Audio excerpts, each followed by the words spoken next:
sebagai pewawancara 1. Halo, aku Zania sebagai pewawancara 2. Halo semua, saya Giovanni Alzara, saya sebagai kameramen 1. Halo guys, nama saya Muhammad Abi Rizal. Saya sebagai kameramen 2. Halo semuanya, saya Muhammad Farel sebagai editor.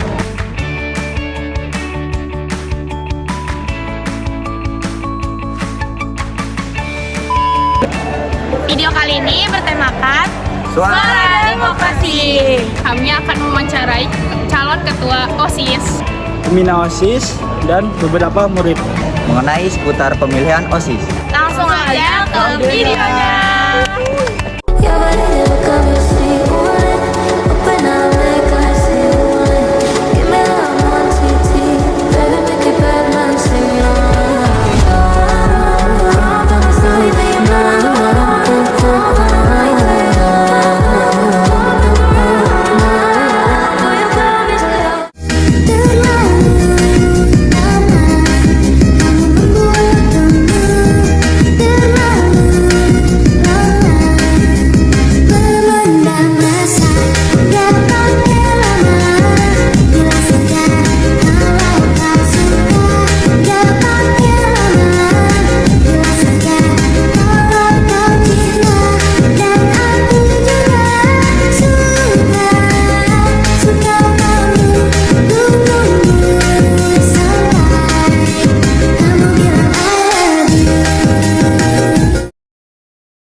Kali ini kita bersama calon ketua OSIS nomor urut 1. Namanya siapa nih?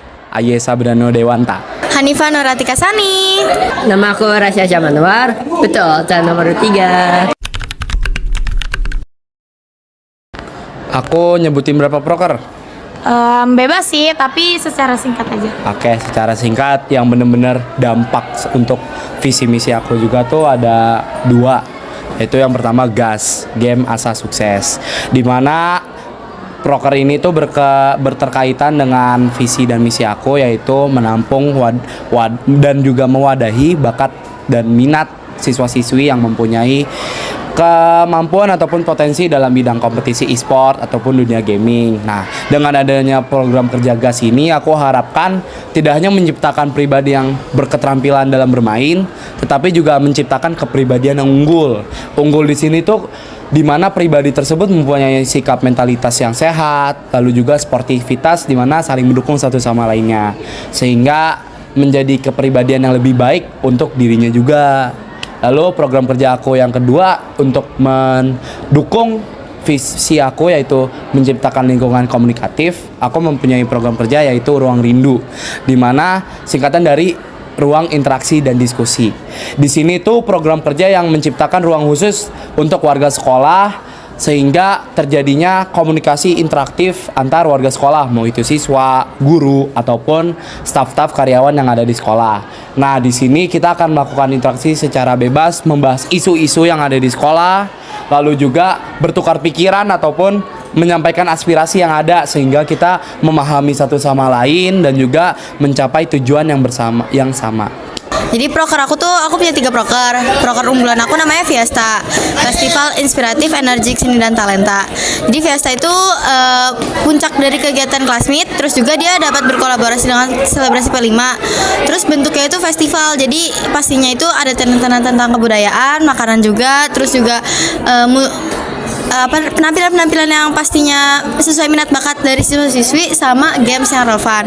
Terus yang kedua itu ada yang namanya kreativitas, ramah, ekosistem, alam, sustainable, inovasi. Di kreasi ini nanti kalian akan membuat barang-barang berdasarkan prinsip 3R. Lalu hasil barangnya itu nanti 3 terbaik akan dijadikan sebagai pajangan role model dalam bidang keberlanjutan. Lalu sebagiannya lain akan digunakan untuk penjualan. Nah, hasilnya nanti akan kalian bisa gunakan gitu. Terus yang terakhir itu ada yang namanya sinergi, sharing ide nalar, edukasi, riset, generasi inspiratif.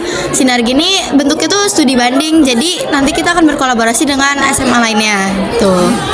Pastinya salah satu proker yang bakal aku ajuin untuk mencapai visi aku itu ada LPIS, itu kayak bakti sosial. Jadi visi aku berdampak gak hanya di sekolah tapi di luar sekolah.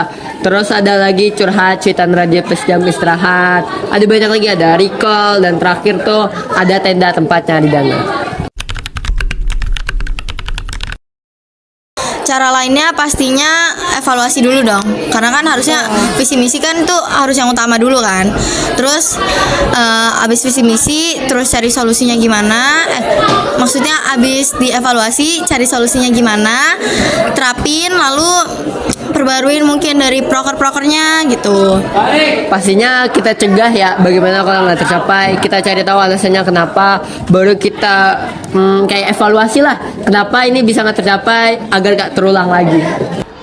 Untuk penanggulangannya, ini pengatasannya aja. Iya. Kalau pengatasannya dari aku tuh, aku akan lebih mengganti jadwal ataupun waktu pelaksanaan dari program kerja aku.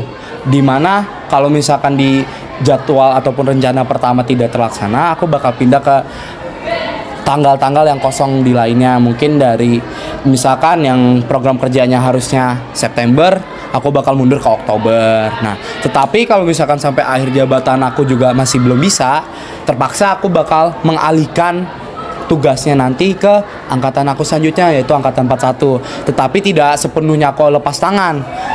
Dengan aku mengalihkan itu tuh aku tetap jadi penanggung jawab juga. Penanggung jawab di sini tuh aku lebih untuk mengarahkan dan juga memberi bimbingan untuk 41 ini biar tahu apa yang aku mau juga, apa yang kita mau juga, sehingga tetap terlaksana program kerja yang kita inginkan bareng-bareng. Pasti untuk sampai titik ini banyak perjalanannya, dari kaderisasi berbulan-bulan, terus ada replikasi, LDKO, sampai di titik ini. Ada juga perjalanan dari diri saya, labilitas saya, bagaimana menentukan posisi atau keputusan diri saya sendiri, seperti itu. Challenging banget, sumpah, beneran se-challenging itu. Apalagi buat terutama buat aku ya pribadi yang jarang banget ke-expose sama warga Zelga, terus tiba-tiba disuruh jadi orasi di depan publik sendirian tuh rasanya deg-degan. Tapi ya tiap hari belajar sih, jadi kayak ya bisa lah gitu. Intinya belajar sih. Iya. Kalau untuk cerita, sebenarnya aku jujur, kalau untuk cerita kan paling awal banget penentuan gini-gini tuh berasa ketika pemilihan ketua pelaksana. Kamu juga tahu dong. Iya, betul banget. Nah, pemilihan ketua pelaksana itu sebenarnya aku udah agak mulai mungkin kalau sekarang orang bilang tuh down dikit. Tapi ya udah, namanya juga hidup kan, harus tetap berjalan. Ya udah, aku nerima aja, maklumin. Nah, terus secara singkat tiba-tiba udah LDKO. Setelah LDKO itu udah tiba-tiba ada pengumuman kalau aku terpilih, ya aku ngerasa ya alhamdulillah aja. Padahal di awal tuh aku udah ketika menjalani udah jalanin tulus aja, nggak ada ekspektasi untuk naik ke ketua OSIS ataupun gimana. Karena dari yang ketuplak itu kan aku nggak terpilih, jadi kayak agak bikin aku down lah. Nah setelah itu ya rencana Allah semuanya. Kalau aku ambil contoh mungkin yang PEDAS ya, pendanaan ekstrakurikuler. Mungkin kalau aku lihat juga, aku studi kasus juga sih kenapa program kerja tersebut nggak berjalan. Dan yang aku ketahuin kan ternyata PEDAS kan emang dari konsep awalnya kita bakal memanfaatkan sampah-sampah plastik. Iya. Di mana sekolah kita juga sebenarnya melarang tuh kalau misalkan ada sampah plastik, ya otomatis nggak bakal berjalan dong, nggak ada sumbernya nih kalau misalkan plastik sendiri aja dilarang. Nah, jadi yang kalau tanggapan aku sendiri sih ya mereka jelas kenapa alasannya tidak bisa berjalan, dan juga nggak tiba-tiba aja berhenti, tetapi mungkin kekurangannya ya tidak ada pemberitahuan secara umum kenapanya alasan berhentinya. Cuman orang-orang yang mau bertanya ke mereka baru mereka jelasin. Itu aja sih mungkin tanggapan dari aku. Menurut saya proker itu sangat visioner, sangat bagus dan juga memiliki dampak yang bagus, dan menurut saya mungkin bagaimana eksekusinya saja dengan sevisi dengan sekolah agar perencanaannya lebih matang lagi seperti itu.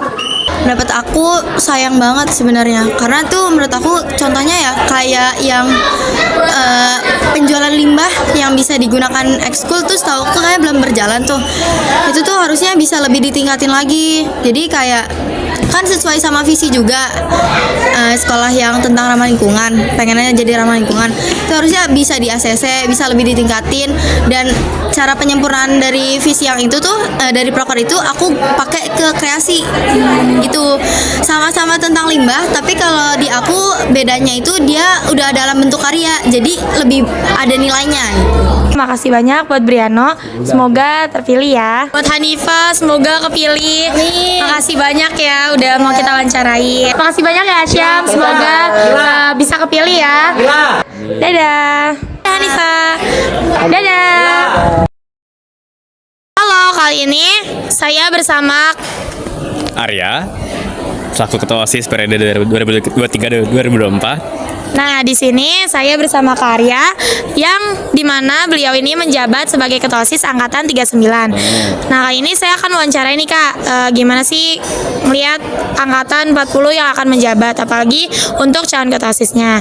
Langsung aja ke pertanyaan yang pertama, yaitu gimana nih proses yang udah dilalui para calon Ketua OSIS mulai dari pendaftaran sampai saat ini? Oke, yang pastinya nggak asal pilih ya. Jadi kalau teman-teman dapat stigma kalau misalnya mereka dipilih semena-mena, padahal enggak gitu. Mereka ngelewatin proses bareng-bareng, terus prosesnya kayak wawancara dari kita, terus replikasi, penilaian guru dan semacamnya. Jadi mereka itu emang pilihan-pilihan terbaik yang kami pilih. Jadi bukan pilihan main-mainan doang. Jadi teman-teman stop bikin stigma jelek tentang mereka. Gitu. Oke, buat pertanyaan selanjutnya, tanggapan kakak nih tentang proker yang udah dibuat para calon ketua OSIS. Keren banget, sangat keren, inovatif, terus ternyata nggak kepikiran pas angkatanku, jadi sangat-sangat kreatif lah tahun ini. Jadi semoga bisa jadi motivasi bagi kedepannya buat SMA Semantika sendiri. Oke, lanjut yang terakhir. Belum. Ternyata ada nggak nih momen menarik selama kakak menjabat sebagai ketua OSIS? Yang pasti banyak. Jadi selama menjabat kita kan juga ngasih kontribusi kita nggak cuma energi tapi emosional juga. Jadi kita semakin dekat juga sama teman-teman yang lain, semakin dekat secara emosional, bisa saling jujur, nangis bareng, tawa bareng gitu-gitu. Jadinya pas akhir jabatan ngerasa kayak mau pisah nih keluarga gitu. Tapi padahal enggak. Semoga bisa tetap nyatu kembali ke depannya. Amin, seru banget ya ternyata.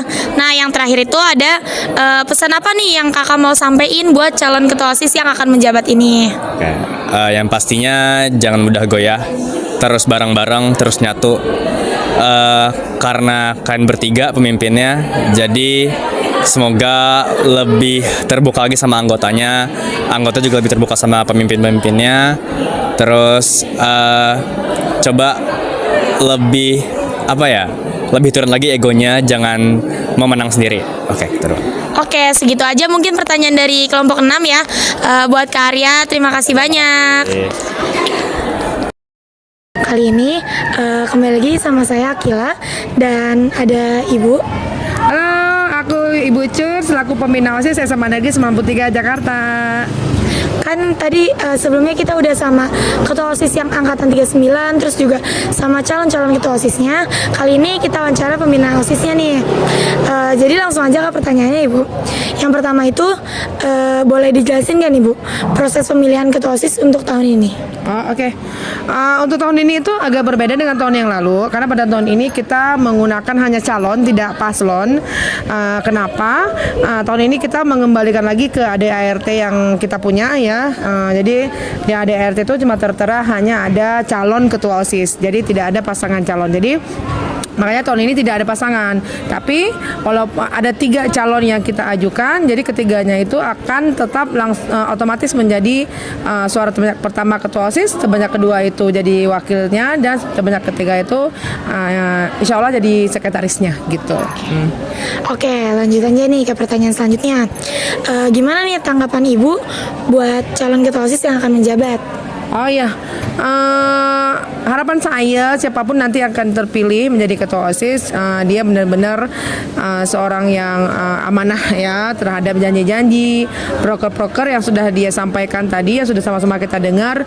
Mudah-mudahan semua yang disampaikan itu dijalankan dengan amanah dan bisa membuat OSIS 93 lebih hebat lagi. Gitu. Amin. Semoga calon ketua OSISnya menjalankan tugasnya dengan baik ya Bu. Oke, baik, segitu aja pertanyaannya dari kita. Assalamualaikum warahmatullahi wabarakatuh. Terima kasih Bu Cut. Halo semuanya, perkenalkan nama saya Zania dari kelas 11-6 kelompok 6 Project. Jadi di sini kita akan wawancara anak kelas 10. Kita perkenalan dulu. Perkenalkan, nama saya Gilang Rama Utami dari kelas 10-4. Nama saya Muhammad Fadlan Nabiu dari kelas 10-4. Nama saya Muhammad Farisi dari kelas 10-4.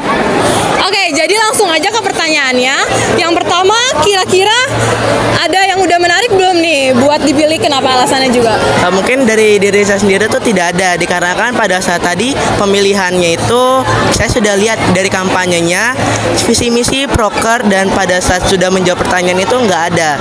Dan jawaban dari semua calon itu nggak ada yang memuaskan, dan malah bikin orang tuh bertanya-tanya, gimana sih ini kok begini ya gitu. Oke, jangan golput tapi ya. Iya, tenang dong. Oke, yang kedua ada kesan-pesan buat calon ketua OSISnya. Gimana? Kesan pesannya itu bagus, dan untuk pesannya itu kalau bisa sikapnya itu lebih profesional lagi dari pengurus yang sebelumnya, dan kalau bisa juga sikapnya itu juga gitu. Oke, kalau dari kamu gimana? Untuk kesannya saya merasa bangga kepada ketiga calon ketua OSIS itu. Terus pesannya semoga prokernya atau visi misinya bisa dijalanin sama amanah sama tugas yang diberikan. Oke.